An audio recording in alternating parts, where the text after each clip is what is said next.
Okay, so we are in Chapter 2, Section 5, multiplying fractions. So Luke has given us this example of two fractions, 2/5 times 10/12. Everybody try it out. How could you multiply these two fractions? When you have tried it, come back and check what we did. Okay, what are you going to do, Sean? Thumbs up if you agree. He says find the least common denominator. No, thumbs are really up, maybe two people. When you are multiplying fractions, must you have a common denominator? No, this is actually a bit easier than adding. Now, if you did have a common denominator, could you still find the correct answer? Yes, but you will have to reduce it, okay? So, tell us, Alex. Oh, wait, no. Could you cross multiply? Could you cross multiply? When solving a proportion, you cross multiply. You do not here because this is not an equation. Yes? So you just multiply across? He says multiply across the top and multiply across the And I got so 1/3. 20 over 60. And I got 1/3. 20 over 60, he says, equals 1/3. Thumbs up if you agree. Very good. He reduced it. Good. Okay, so yes, some people found a way to reduce this quicker. And Cooper's telling us he did it quicker. And I think we'll cover that in just a moment. So, but just to start with, we know we need to multiply the numerators and we will need to multiply the denominators and then finally simplify, right? So we could create a rule for this. When we create rules, we use variables. We'll use these, A over B times C over D. And what will that be? Matthew.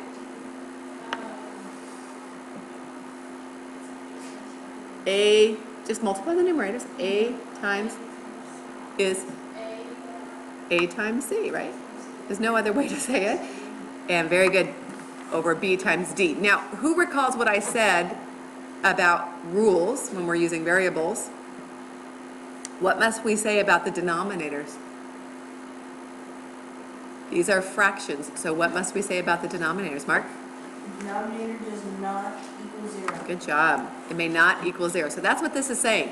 B or D may not equal, strike out the equal, 0. If they did equal 0, we would have fractions that are called undefined. Okay?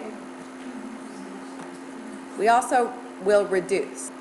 Okay, so let's see what happens if we have different variables in the rule.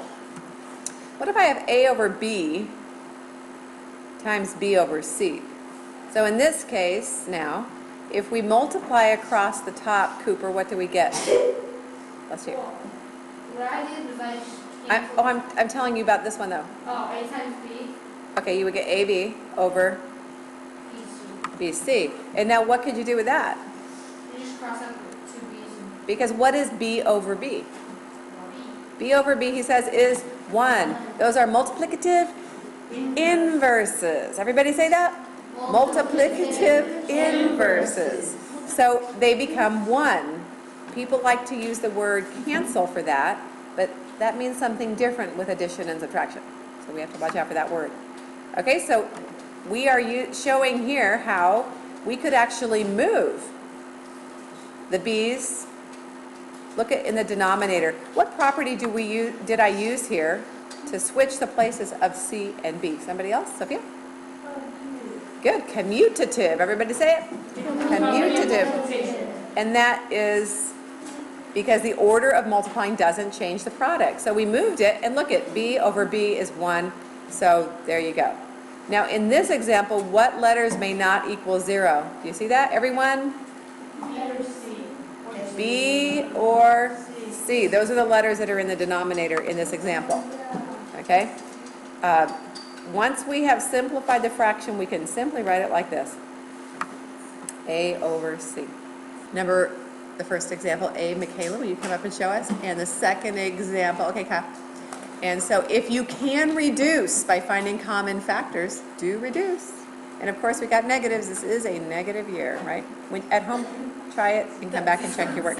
And this is Michaela's work. She multiplied the numerator, got 21, multiplied the denominators, and ended up with 36. So she did no reducing beforehand. And then she reduced the top and bottom top and bottom both by 3. So just as you can blow things up, you can multiply the top and bottom by the same factor. You can divide as well. Let me just show you how this could be done with reducing. So just as we saw with the rule box, the final example, we could also say, how many, I see 3 over 9. Do you see that? So we could say, how many 3's are there in the numerator here? 1. And it's a negative 1, right? And how many 3's here? 3. 3. So now when we multiply the top, we actually get 7. And when we multiply 4 times 3, we get 12. Okay? And that's because all of the factors in the numerator could be written close together, right? Over the factors in the denominator. And then you could use your commutative property, the way we saw it used here in the rule box, right? To move things around and cancel. Or find your multiplicative inverses. Okay? So if you're able to reduce earlier, then you don't have to reduce later. But either way, gets you to this correct simplified form. Okay, Kyle, come up and show it. Okay, Kyle kind of is showing us both ways. He at first multiplied the top and the bottom, and then he says divide both of those by 15, and that will give you negative 3/4. And then he went back and said, look, you could reduce, finding your multiplicative inverses, and you would end up with this expression, which also is negative 3/4. Okay? The inverse property of multiplication. And the inverse property says, what happens when you multiply inverses? So we have the number 8 as our first real number example. What is the inverse of 8? You have a tricky question. You have to think about that word, inverse. Huh? Now, negative 8 might be the first thing you think. That's the opposite of 8, though. So the inverse is not the same as opposite. So, Audrey? 8 is the first number. What's the inverse of 8? 8 and Mark? 1/8. 1/8. Good. So the denominator, when you have a whole number like this, 8, the denominator is 1. So the inverse of that is 1/8. So if we multiply a number and its inverse, what do we get? 1. Very good. We get 8 over 8 or 1. That's a multiplicative inverse. That's what that is. Multiplying a number by its, what's the R word for the inverse? Multiplying a number by its R word. The R word is? Reciprocal. Good. I'm glad you have it. The reciprocal. As a rule. Let's see if you can finish the rule now. Now this takes a higher level of thinking. We're not using real numbers. We're using variables. So let everybody think. Can you show this property, inverse property of multiplication, using variables? Everyone try. I know you can do it. And the inverse of A, let's say it together. The inverse of A is? 1 over A. Good. 1 over A. That's it. And A times 1 over A equals A over, which is? 1. There it is as a rule. Now if I'm going to make a rule like that, what must I say about A? Do you see A shows up in the denominator there? So what may A never be? 0. May never be 0.